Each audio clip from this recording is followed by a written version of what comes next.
First days of the war with CBS News Chief Foreign Affairs Correspondent Lara Logan. She joins us this morning from Washington.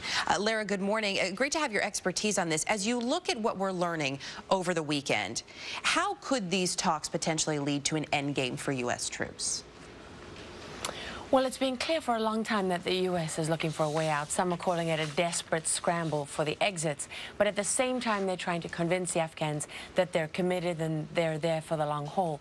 What's not being talked about in all the news about the talks, Erica, is the fact that the U.S. is supposed to be just beginning negotiations for a long-term status of forces withdrawal, agreement with the Afghans, which would dictate what the U.S. presence in Afghanistan was very, very, very hesitant to give any kind of great import to this, because the truth is that no one even knows if the U.S. is talking to the right people. They went very far in negotiations not so long ago, and the man they were negotiating with turned out to be a fraud, and it was a joke. I mean, everyone looked very stupid after that. And so there, there's hesitation on the U.S. side, but there's also increasingly a desperate political push domestically to be out of Afghanistan, and that's driving this more than any kind of reality on the ground.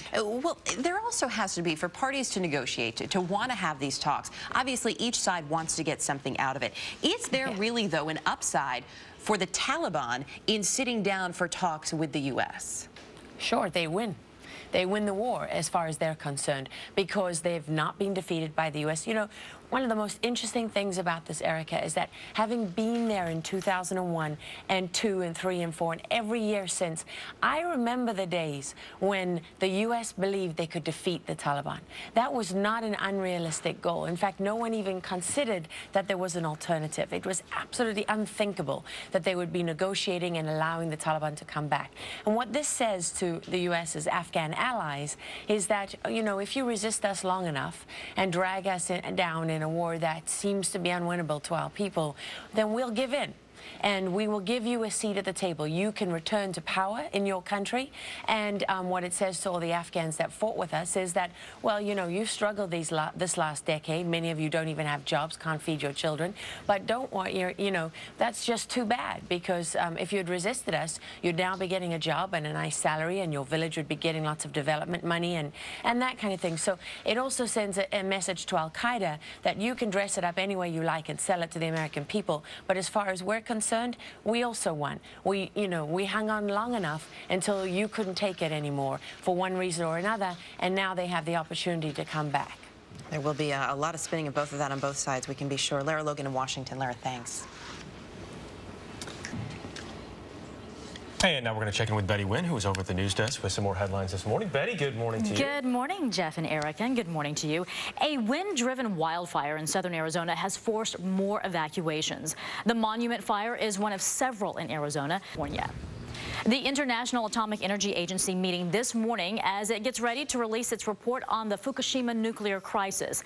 A preliminary Boeing this morning picked up the first Plum contract on day 1 of the annual Paris Air Show. Qatar Airways ordered 6 long-range 777 jets, a deal worth $1.7 billion for jumbo jet.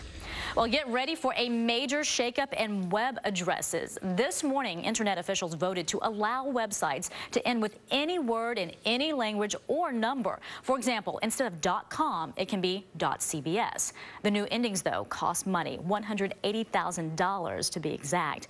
Applications will be taken starting in January of next year.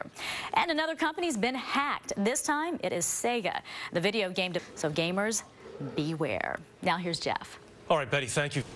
Thanks. Interesting how it comes down to money, isn't it? Always. Always comes down to money. Marysol Castro here with our first check of the weather. And with us, it always comes down to the jet stream. Good morning, you two. Jet stream, money. Same thing, really, when it comes all down to it. Good morning, everyone. June for you.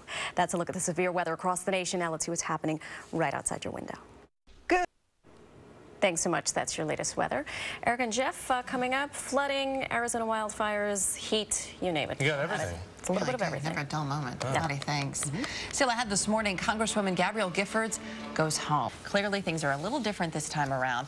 We're going to take a look at the results of these major cuts and the ways that governments are going forward in terms of doing business and the impact of that. The sooner they can turn things around, the sooner everything gets turned back around.